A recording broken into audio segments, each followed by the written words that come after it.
ओम नमो भगवते वासुदेवाय।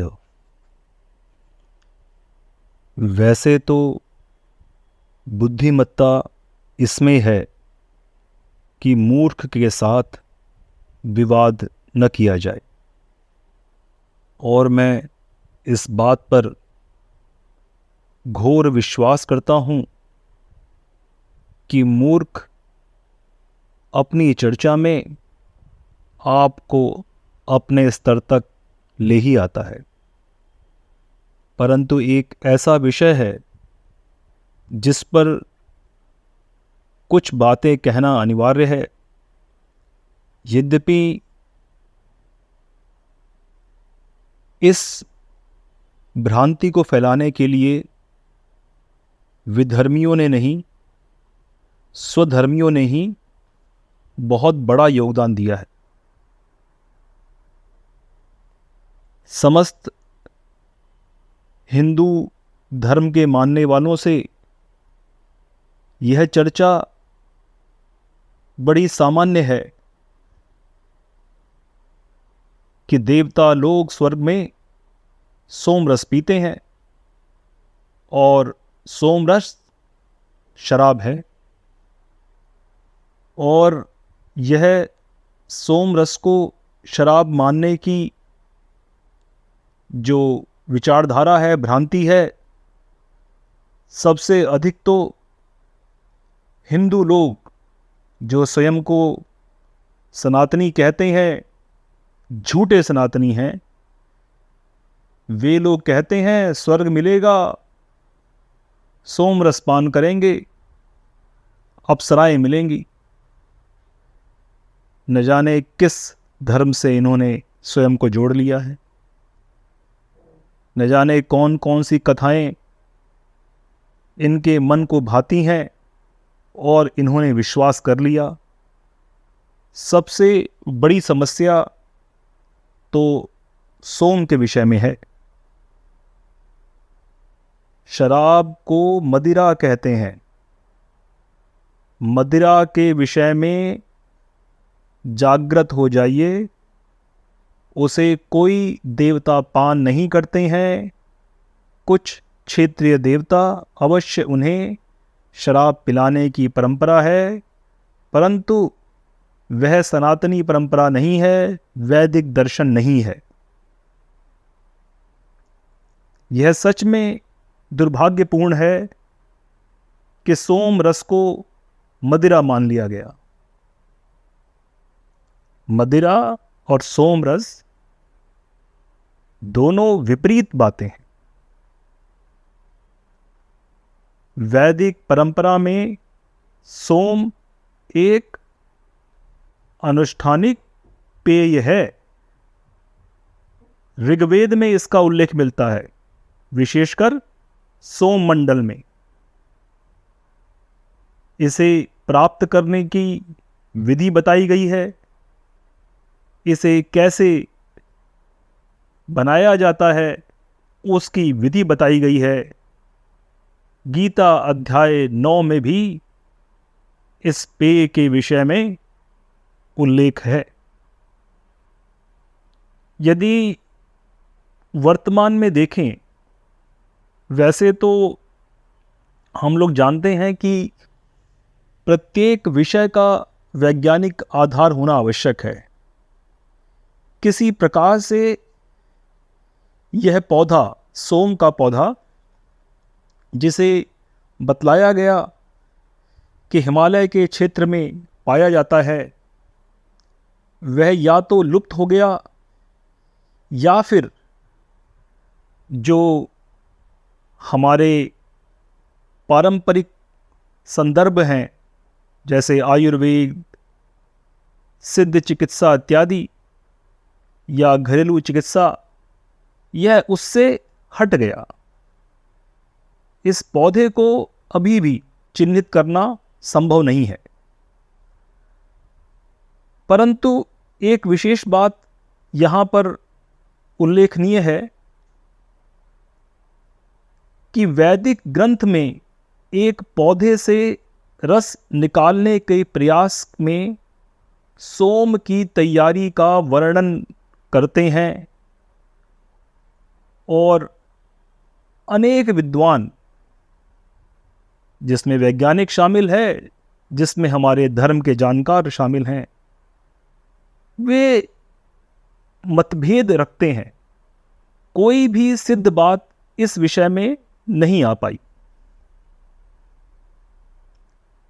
जहां तक मैं व्यक्तिगत रूप से इसे समझा हूं, तो यह अवश्य एक ऐसा पौधा है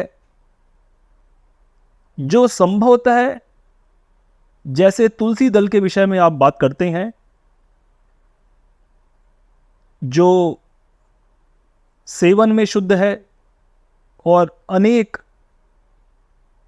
औषधीय गुणों से भरपूर है, यह संभवतः उससे मिलता जुलता कोई पौधा रहा होगा, क्योंकि यह वृक्ष के रूप में नहीं था, यह पौधे के रूप में था। और तुलसी दल तो हर जगह प्राप्त हो जाता है, गर्मी के क्षेत्र में भी, परंतु यह ठंडे इलाकों में इसे प्राप्त करने के विषय में कहा गया है। कुछ लोग यह मानते हैं कि यह एक हौमा, एक पौधा है जिसे ईरान में पाया जाता है, और ऐसा भी माना गया है कि जो वैदिक संस्कृति है वह भारत और ईरान तक में फैली हुई थी। परंतु सीधे सीधे यह पौधा सोम नहीं है। ग्रंथों में तो ऐसा भी वर्णन है, जैसे कि हम जानते हैं कि प्रत्येक शुद्ध विशुद्ध वस्तु के संदर्भ देवताओं से जुड़े हुए हैं, कि सूर्य की पुत्री का विवाह सोम देव से हुआ। सोम देव जो हैं, वे उस पौधे का प्रतीक है या उसके रक्षक हैं। तो सोम रस जिसे हम कहते हैं, उसे प्राप्त करने के लिए उसे मसला जाता है। अब यह थोड़ा सा समझने की बात है। अधिकांश लोग उसके अर्क निकालने के लिए प्रक्रिया को यह मानते हैं कि पीसा जाता है। उसे मसलना जो है वो अधिक प्रयुक्त शब्द है पीसे जाने के अनुपात में, और उसका दूध में मिलाया जाना, जल से उसका संबंध, और वह एक प्रकार से संजीवनी की भांति है। वो संजीवनी बूटी नहीं है, पर संजीवनी की भांति है, क्योंकि कहीं कहीं उद्धरण ऐसा है कि इससे अमृत आता है, अमृत मिलता है। इंद्र और अग्नि को प्रचुर मात्रा में सोम का सेवन करने वाला बताया गया है, और देवतागण भी इस सोम का पान करते हैं। और संभवतः जिसके विषय में बात की गई कि अमृत पीकर वे अमृत को प्राप्त हुए, और अमृत देवताओं के पास है, संभवतः कहीं न कहीं यह सोम ही है। सोम की विशेषताएं, उसके औषधीय गुण, वे लगभग संजीवनी के प्रकार के, और जो उसकी महत्ता है, प्रयोग करने में जो शुद्धता है, वह तुलसी दल के प्रकार की है। और जो उसका प्रभाव है, वो मनुष्य को, व्यक्ति को, देवताओं को शक्तिशाली बनाता है। युद्ध लड़ने के लिए अपार शक्ति उनमें उत्पन्न हो जाती है।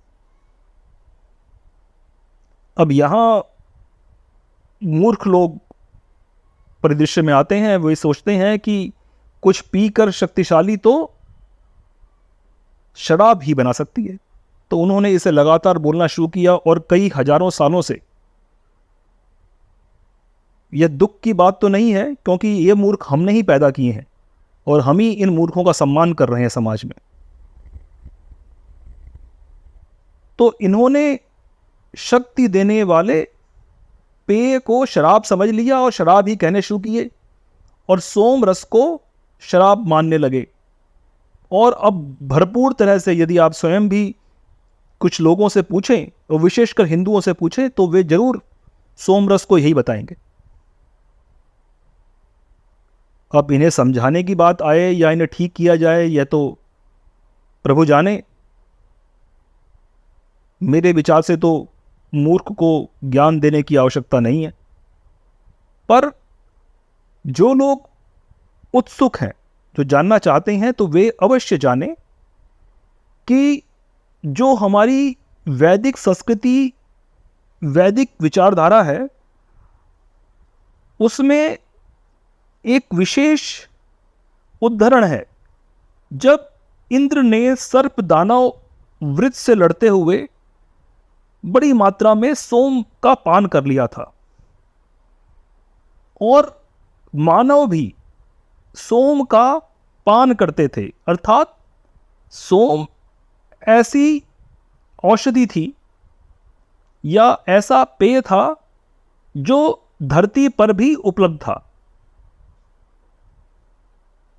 यज्ञों अनुष्ठानों में सोम को बनाने की प्रक्रिया बताई गई है, परंतु हाँ, दुख है कि हम उस पौधे की पहचान खो चुके हैं।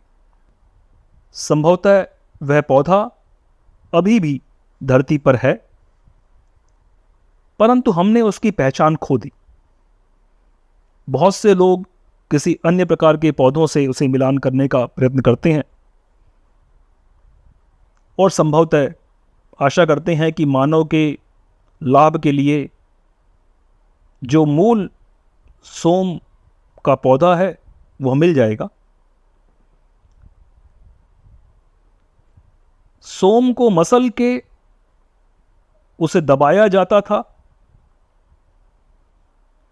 और पानी और दूध के साथ उसे मिलाते थे।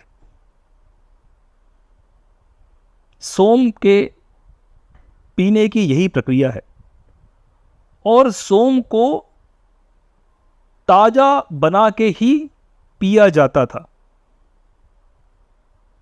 सोम को उपयोग के समय ही बनाया जाता था।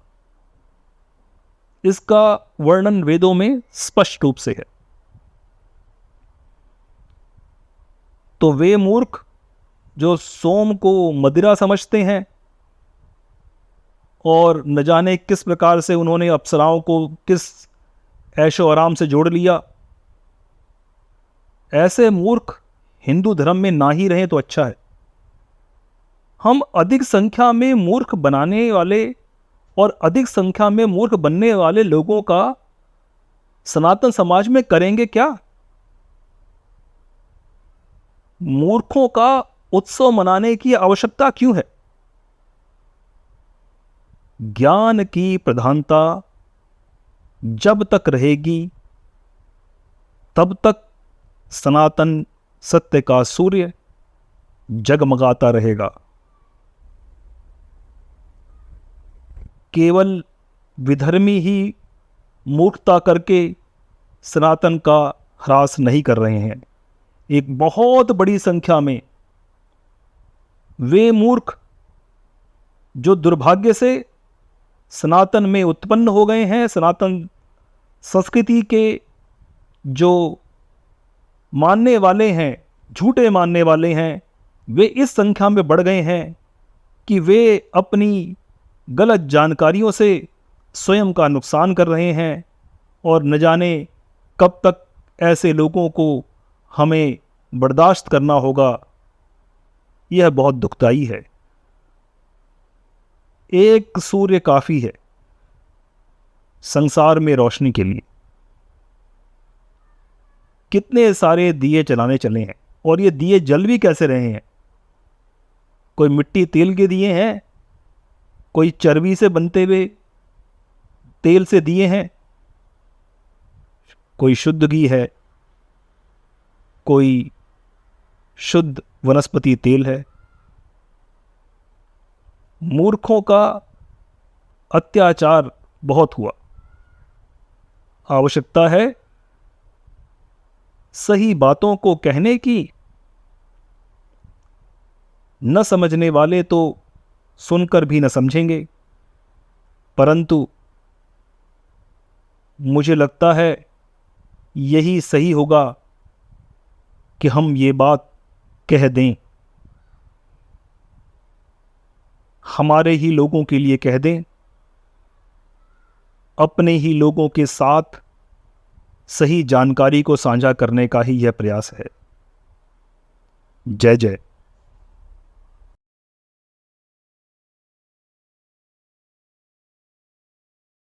चारों वेदों, 10 उपनिषदों के ज्ञाता, महान ब्रह्मनिष्ठ तथा स्वयं ब्रह्मवेद के रचनाकार राकेश प्रसाद पुरोहित जी द्वारा वाचन किया गया यह वृतांत केवल सत्य के विभिन्न रूपों का दर्शन है। सत्य सर्वत्र है, जिज्ञासा से सत्य प्राप्त होता है। दर्शक अपने दर्शन से सत्य को जांचे। सत्य मार्ग का यही आचरण है। नमो ब्रह्म।